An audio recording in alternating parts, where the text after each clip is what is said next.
சேர்த்தார். ஏன் அப்பதான் சாமி புதுசா ஒரு கொட்டா போட்டா கூட அழுக்கு கூடிய ஒருத்தன் சொருவிடுவாங்கல்ல, பல பலன்னு சுத்தமா துவச்சு சுத்தமான கொடியா சொருகணும். அதுக்காக சொல்லல, அதுவும் தான் சொருகணும், இல்லைன்னு சொல்லல.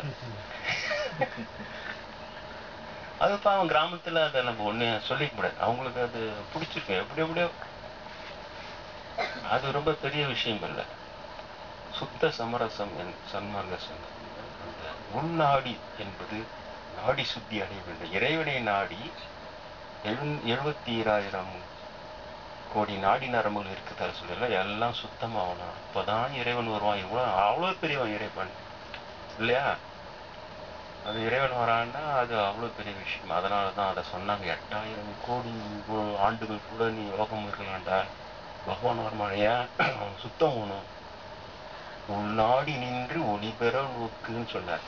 இந்த நாடி சுத்தி செய், உள்ளே நாடிப்பார், உன்னுள்ளே இறைவனை நாடி அவனை ஒளி பெறுவதற்காக தவம் செய்து பார்த்து கொண்டே இருந்தால் கண்ணிலே அவன் ஒளியாக வெளியே வருவான். ஒளி பெற நோக்கிடில் அதுக்கு பிறகு கண்ணாடி போல கலந்திருந்தானே இல்லையா? கண்ணாடி எப்படி அப்படியே வச்சா கூட அந்த பக்கம் இருக்குது, நம்மளுக்கு இந்த பக்கம் தெரியுது.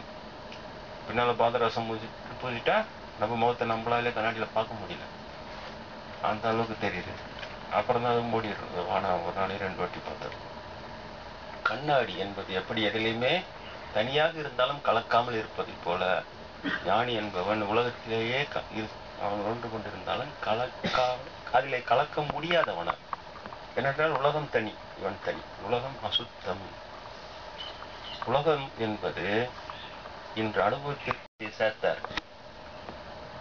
ஏன் அப்பதான் சாமி புதுசா ஒரு கொட்டா போட்டா கூட அழுக்கு கூடிய ஒருத்தன் சொருவிடுவாங்கல்ல, பல பலன்னு சுத்தமா துவச்சு சுத்தமான கொடியா சொருகணும். அதுக்காக சொல்லல, அதுவும் தான் சொருகணும், இல்லைன்னு சொல்லல. அதுப்பா அவன் கிராமத்துல அதை நம்ம ஒண்ணு சொல்லிக்க முடியாது, அவங்களுக்கு அது பிடிச்சிருக்கு எப்படி எப்படியோ. அது ரொம்ப பெரிய விஷயம் இல்லை.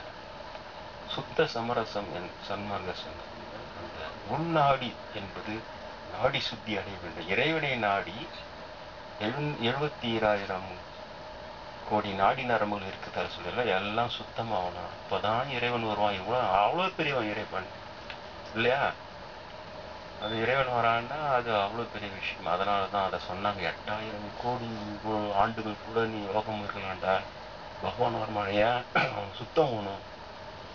உள்நாடி நின்று ஒளிபெற நோக்குன்னு சொன்னார்.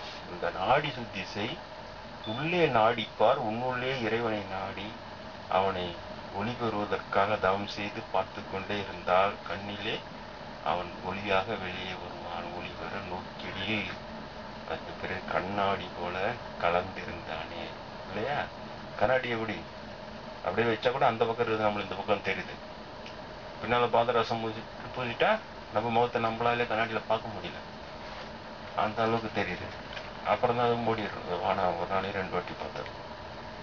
கண்ணாடி என்பது எப்படி எதிலையுமே தனியாக இருந்தாலும் கலக்காமல் இருப்பதை போல, ஞானி என்பவன் உலகத்திலேயே அவன் ஒன்று கொண்டிருந்தாலும் அதிலே கலக்க முடியாதவன. ஏனென்றால் உலகம் தனி, இவன் தனி. உலகம் அசுத்தம். உலகம் என்பது இன்று அனுபவத்திற்கு